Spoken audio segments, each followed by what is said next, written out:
งัวจะเกิดลูกแล้วครับทุกคนแต่ว่ามันทรมานมากเลยมันไม่ได้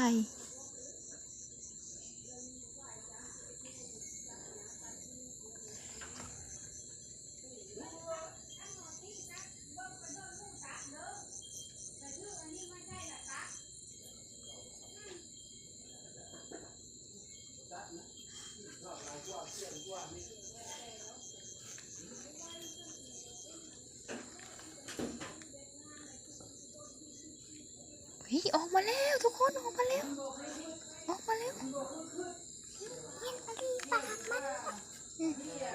โอ้ตัวเยอะเห็นทุกคนออกแล้วครับทุกคน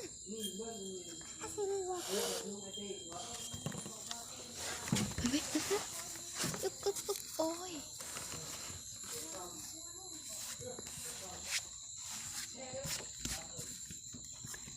ออกแล้ว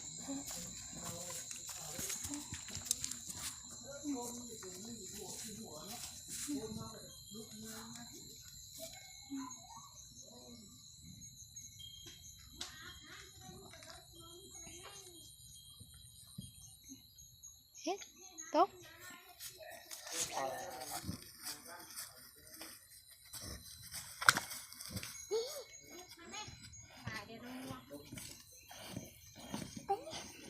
เฮ้ยไม่เอาออกไหม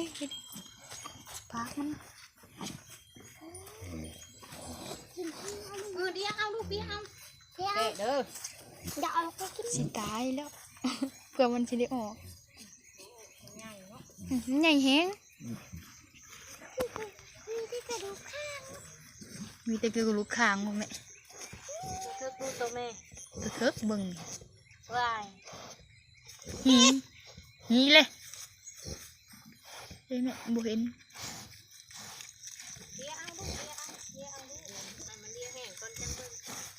เอาในตีนมันทำไปจีให้เป็นคุณกิน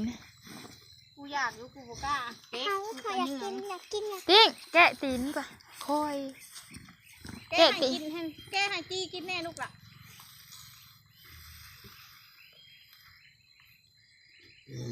เพราะอย่าให้มันเลี้ยลูกมันสิตายยับมาเอายับมาให้มันเลี้ยลูกมันบ่ชนดอกมันบ่ชนมันบ่เคยชนค่อยตัวก็ค่อยเข้าล่ะมันบอดนี้อย่าจับหัวมันอย่าจับ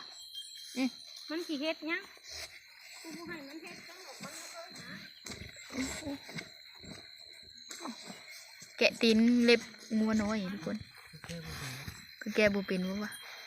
มันแข็งแล้วบ่แกะตัวตีนหนาตีนหลังนั่นแหละ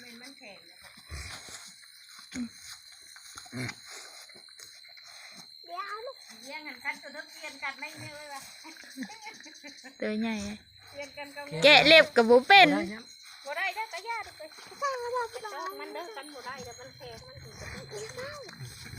มันแก่แล้วมันเอาทานโอ้แม่พกยังมันน่ะพกน้ำปลามันแช่มาหน่อยนี่พกใหญ่เนาะงัวกูตุ่นอันเอียงเลยเอาทุกคนจบข่าวสาวตนพึ่งได้เรียบร้อยแล้วตัวยังแม่บอก FC ก่อนกว่า FC หรือถาเบิ่งตังดุนได้สมาชิกใหม่อีกแล้วนะคะทุกคนขอเบิ่งแน่อีหล่ะหีบ่หรือหำโอ้ตัวใหญ่แฮงทุกคนหำหรอโอ้ได้งัวมุ้มคุณเอ้ยใหญ่แฮงงัวพันได้นี่เนาะคำอันนั้นใช่ยังคำเห็นคน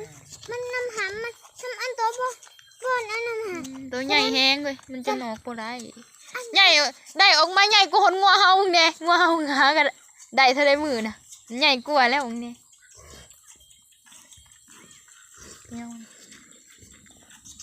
โอ้น้ำปลามันแตกทุกคน